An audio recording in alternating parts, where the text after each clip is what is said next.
Bonjour Fabrice Prochasson. Bonjour Patrice. Nous sommes dans la bibliothèque de l'école Le Nôtre. Alors vous êtes chez Le Nôtre depuis longtemps, on va en parler. Vous êtes le directeur des licences et de l'assistance technique. Et puis il y a une actualité toute récente. Janvier 2013, vous étiez le coach de l'équipe de France et de Thibaut Ruggieri qui a remporté. Voilà, c'est à côté de nous. À côté de nous. Le Bocuse d'Or. Bocuse d'Or, tout à fait. Magnifique récompense, évidemment. C'est clair. Comment on devient coach de l'équipe de France ? Ça, c'est un peu par surprise, automatiquement, parce que bon, nous, on avait décidé de préparer Thibaut Ruggieri avec M. Guy Kreiser, dans le but de se qualifier et de gagner l'épreuve France. Ça commence comme ça, en fait. Donc, à partir de là... Il faut dire que le Bocuse d'Or, c'est international. C'est international. Il y a 24 pays. Enfin, 24 pays pour la finale, 80 au début. Et en fait, une fois qu'on a gagné sa sélection nationale, on a le droit de participer à une sélection continentale. Et à partir de là, le candidat a un coach qui le suit, qui est devant en fait lui pendant les 5h35 de la compétition. Et donc j'ai été nommé par les équipes de Bocuse d'Or, donc l'organisation générale et M. Paul Bocuse. C'est l'organisation qui vous a demandé, tout à fait, qui nous a demandé de représenter, on va dire, le chef français, qui devient le coach officiel du candidat français. Bon, c'est assez rare que c'est le chef d'une même maison qui est le coach du candidat. Très souvent, si on prend la dernière fois, c'était Jérôme Jégol qui était le candidat français, et c'était Eric Prat de la Maison de la Meloise qui était le coach officiel. Donc là, c'était quelque part une chose bien faite et bien pensée. En tout cas, je ne sais pas si c'était fait exprès. Mais de pouvoir travailler avec Thibaut dans la même maison, automatiquement, aider énormément pour se préparer. Parce que je le connais très bien, automatiquement. Donc c'est un ami très proche aujourd'hui. Communiquer vite, quoi. Communiquer très vite. Et puis c'est clair que cette responsabilité d'être le coach officiel. Ça sert à quoi un coach alors, dans ce genre de concours? Alors, un coach dans ce concours, c'est beaucoup de responsabilités. Et c'est, pour commencer, je pense, protéger un peu le candidat. Donc là, c'était Thibaut. Et l'idée, c'est de travailler ensemble sur toute la partie, on va dire, du concours. Donc à la fois sur le côté design, le côté conceptuel, le côté recette.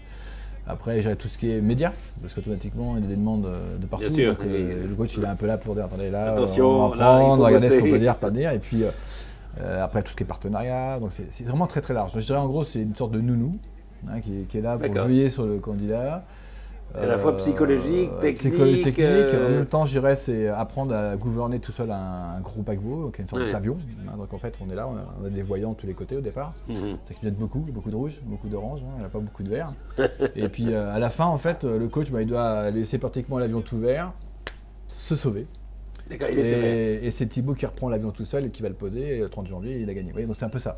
C'est vraiment le rôle du coach, c'est préparer un candidat, on va dire, à pouvoir se positionner, à faire ses recettes, pratiquement, et surtout travailler sur le conceptuel du Bocuse d'Or et des plats. C'est stressant? C'est beaucoup de responsabilités, parce que derrière, c'est la profession. Donc c'est 900 000 personnes qui sont en cuisine. C'est la France. C'est la France, pratiquement. Parce qu'on ne l'avait pas eu depuis un moment, en plus. On ne l'avait pas depuis 2007, donc c'est clair que là, il y avait une attente qui était énorme. Il y avait une très grosse pression de tous les chefs. Je sais pas, le Bocuse en premier, qui avait passé un message rapidement en disant qu'une victoire de la France ne pouvait que lui faire plaisir. Donc déjà, quand on reçoit ça comme message... ça porte son nom, il a son âge. C'est important, il a son âge. Il voulait voir quelqu'un français gagner. Un salon qui est suivi automatiquement. Puis la Maison Le Nôtre, groupe Sodexo, donc automatiquement la responsabilité est forte. Voilà. Et après, quand je dis c'est stressant, vous êtes meilleur ouvrier de France, je crois que c'était en 96. 96, tout à fait. Vous étiez presque plus stressé là quand c'était pas vous directement que vous étiez coach que quand c'était vous qui passiez le concours. C'est pas le même stress, je dirais, automatiquement. Parce que l'idée dans la préparation psychologique justement du concours, et surtout de préparer Thibaut, c'est d'apprendre à éviter le stress. D'accord. Voilà, donc ça c'est pas évident. Donc votre expérience. Mon expérience de tous les grands événements chez Le Nôtre et autres. Et de grands chefs et de concours aussi. Et le concours, automatiquement, c'est comment aborder ces compétitions, qui est la plus importante au monde, automatiquement. Donc on a vu un paquet de grands sportifs au dernier Jeux de Londres et surtout à Pékin, dont le Chinois qui a loupé sa course. Oui, ça arrive souvent. Et ça arrive malheureusement souvent. Donc le but du jeu. Pas juste le talent ou le. Voilà, et dans la préparation de coaching, il y a deux solutions. Soit on joue un peu placé, je dirais, donc on peut jouer le podium. Je dirais, entre guillemets, c'est plus simple et plus facile.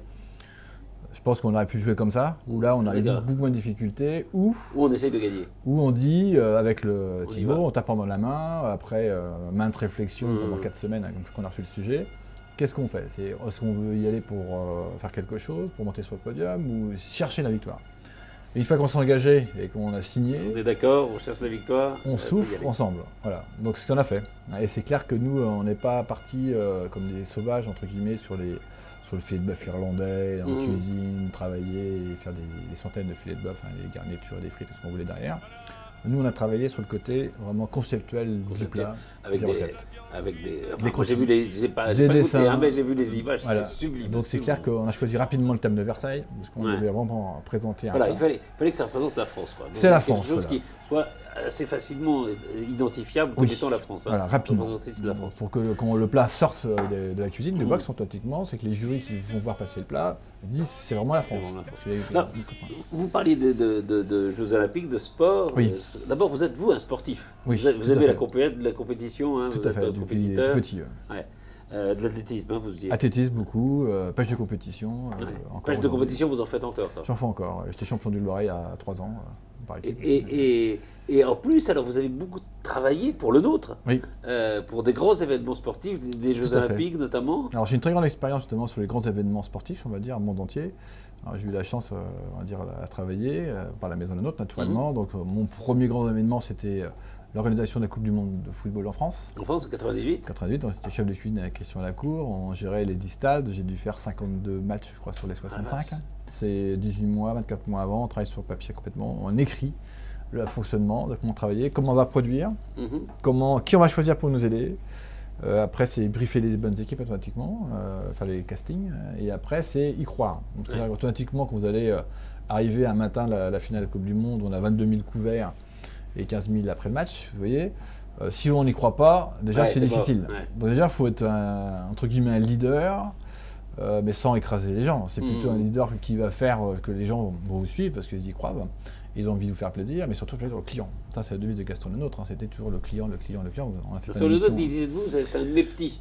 C'est exactement ça. C'est Gaston. Bon, moi, je suis parti, comme il disait, en essai-fils, quoi. Je veux dire, dans le spirituel, automatiquement. Moi, c'était un grand monsieur, celui qui m'a sorti de la production chez Lenôtre, très jeune, à 24 ans, qui m'a passé cadre à 24-5 ans. Donc, il y a un tas d'histoires, ce qui fait que nous, on est très motivés pour travailler. Ces grands événements sportifs. C'est votre famille, quoi. C'est une grande famille, c'est clair. Je pense qu'on retrouve plein de choses, beaucoup de valeurs. C'est une très belle maison aujourd'hui qui a été rachetée par le groupe Sodexo. Mais c'est vrai que tout ça fait qu'on est très rendu filial, on va dire complètement, je dirais, à la maison, à notre travail, à notre envie de transmettre. Moi, je suis meilleur de France. Mon grand-père aussi était meilleur de France. Alors, c'est ça. Votre grand-père était meilleur de France en boissellerie. Boissellerie d'art, tout à fait. Boissellerie d'art, c'est quoi? Alors, c'est le travail du bois, en fait, de la petite tonnellerie, où il apprenait en fait à travailler le bois, le torsader et faire des tonneaux avec deux fonds, un rond, un ovale, avec un cercle au milieu pour séparer. Il mettait un ruban d'un côté, un ruban rouge de l'autre. Il a gagné ça en 55 et c'est clair que bon, moi j'ai toujours. On en parlait beaucoup chez vous de ça, oui, de ce titre. On en parlait beaucoup. Mon grand-père en plus était président des MOF du Loiret, des maires de France du Loiret. Donc tous les dimanches, il y avait toujours 8, 10, 15 personnes qui venaient. Il était responsable aussi sur la chambre de commerce et d'industrie du Loiret. Donc, parce que vous, au départ, vous vouliez être avocat, c'est ça plutôt, ou pisciculteur? Ouais, voilà, c'est ça. Ouais, non, moi j'étais pas du tout là-dedans. Je n'étais pas intellectuel non plus. J'étais un gamin qui travaillait moyennement.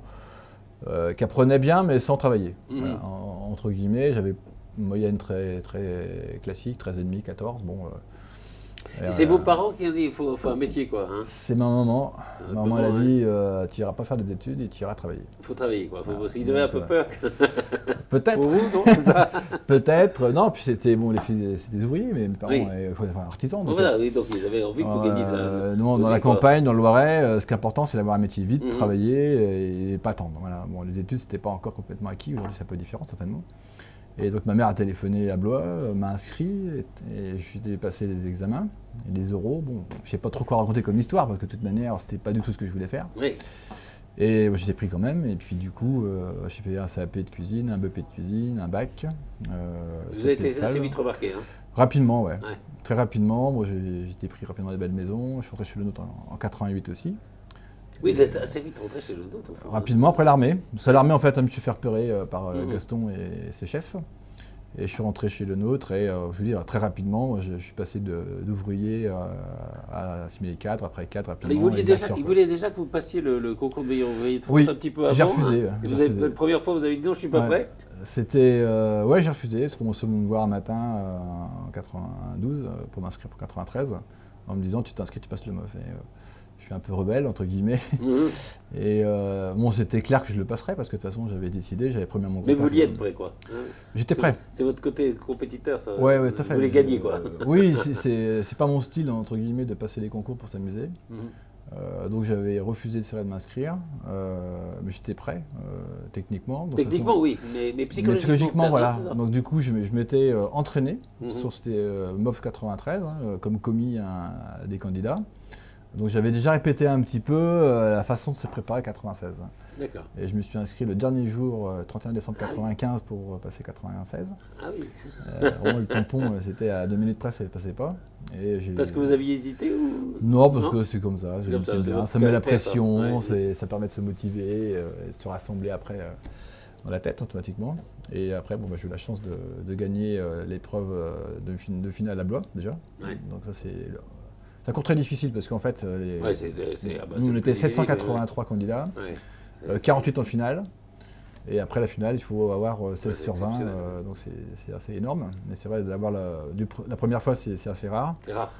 Donc j'étais assez fier de ramener ça. Cela dit, c'est une maison. Il y a encore combien de meilleurs ouvriers de France ici? Une petite dizaine de meilleurs de France, ça va être à faire. C'est une maison formatrice, c'est clair. J'ai l'impression, voilà, vous avez évidemment des souvenirs absolument extraordinaires. On parle en effet de la Coupe du Monde de rugby, les JO, tout ça. Et puis tout le concours de meilleurs ouvriers de France. Et là, il y a le Bocuse d'Or. J'ai l'impression que vous êtes toujours dans l'avenir, non? Plus que dans le passé. Le passé, moi je l'oublie, je ne fais pas attention au passé. Je suis toujours un peu dans la protection des idées, j'ai pas mal de rêves. Donc il y en a encore à accomplir? Oui. Oui, je pense, parce que de manière, on est avant tout des artistes. Et moi, je me vois plus comme un artiste que comme un cuisinier, de toute façon. Donc, et après, bon, il y a pas mal de choses qu'on aime à faire qu'on ne peut pas faire, parce qu'on n'a qu'une vie, il y a des choix à faire. Donc après, dans la carrière, c'est jamais évident. On peut tout arrêter et faire notre métier, naturellement. C'est difficile, mais c'est possible. Pour moi, ça ne me paraît pas impossible, en tout cas. Et il y a pas mal de choses que j'aimerais faire. Et puis il y a les livres. Alors, vous avez publié quelques temps, c'est Loiret et gourmandise. Tout à fait. Voilà. Et puis, vous allez continuer la suite, cette série. On va continuer. Donc là, c'était Loiret et gourmandise. Je vais continuer sur la Sologne, qui est juste accrochée au Loiret, automatiquement. Il y a une partie dans le Loiret, une partie dans le 41. Et le Blaisois, où là, il y aura 80 recettes encore à nouveau. Oui, il y a de quoi faire là. Je m'en associer. Voilà, il y a plein de produits, il y a du vin, sûrement des fruits rouges, des pommes de terre. Et on va s'amuser. Merci beaucoup Fabrice Prochasson. Merci beaucoup, à très bientôt.